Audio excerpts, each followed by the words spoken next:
One of the trickiest things to diagnose in medicine has to be dizziness. It's so vague. But what if the key wasn't buried in some dense textbook, but in a really simple physics concept you probably learned in high school?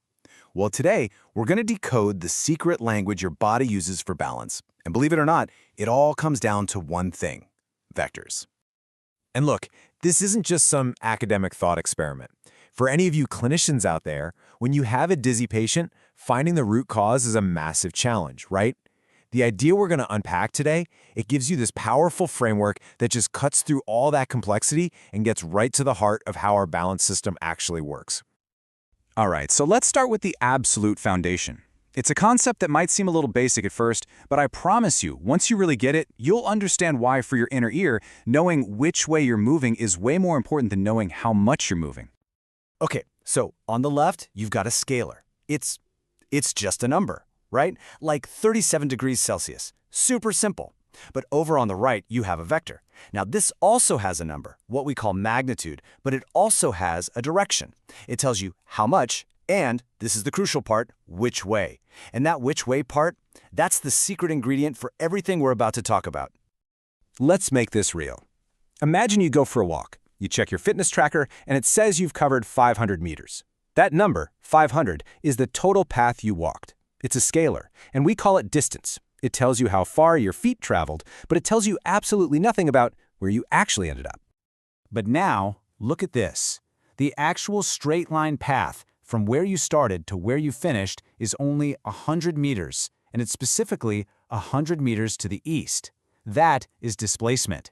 You see, it's a vector because it captures both the magnitude, the 100 meters, and the direction, east. It's the true change in your position, and that's what your brain really needs to know. Okay, so now let's build on that idea. We can describe pretty much any motion using just 3 essential vector words. You can think of this as the core vocabulary your balance system uses to speak directly to your brain. So here they are, the 3 pillars. First, we've got displacement, which is your change in position. Then you have velocity, which is how fast that change is happening. And finally, you've got acceleration, which is the change in velocity. Now, each one builds on the last, but I want you to pay really close attention to that third one, because it is the undisputed superstar when it comes to your inner ear.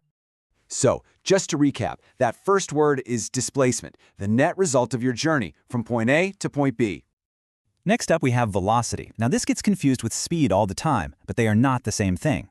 Speed is a scalar, like 60 kilometers per hour. But velocity? Velocity is a vector. It's 60 kilometers per hour times north. That direction part is absolutely critical. And that brings us to the most important word of all for our balance system, acceleration. It's simply the change in velocity. And that could mean speeding up, slowing down, or even just changing direction. This is the signal your body is literally built to detect.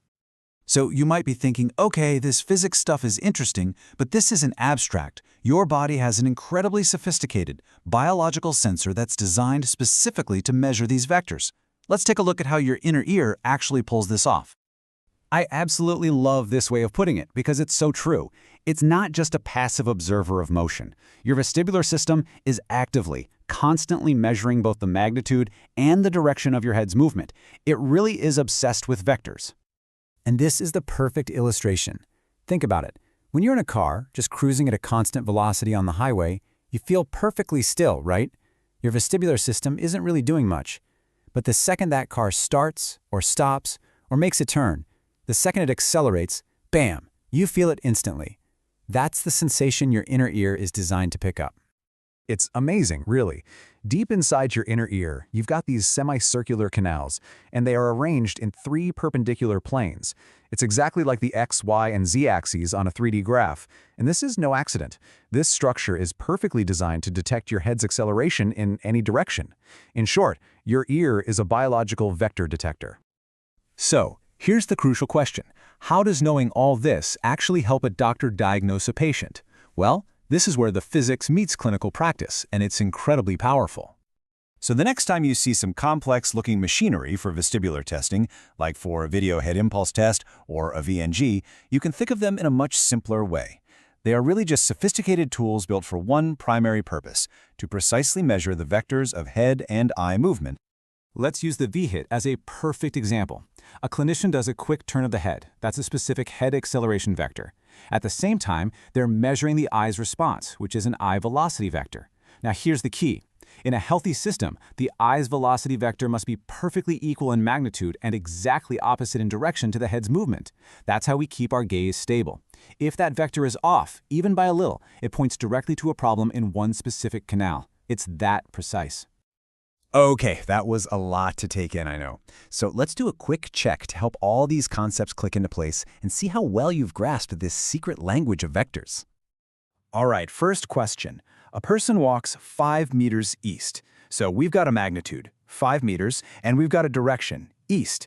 Is that distance, displacement, or speed?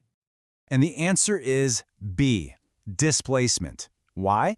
Because it has both a magnitude and a direction. It has to be a vector. If it was just distance, it would just say 5 meters. Okay, question 2, a little more clinical now.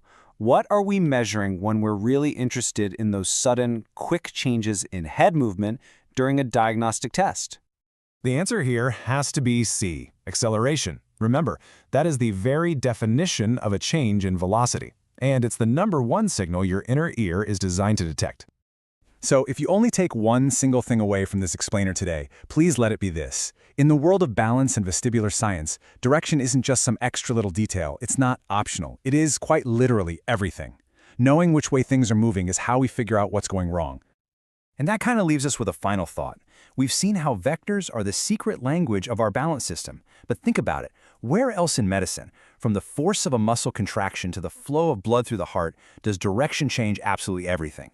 It's a really powerful lens to look through. Thanks for joining me on this one.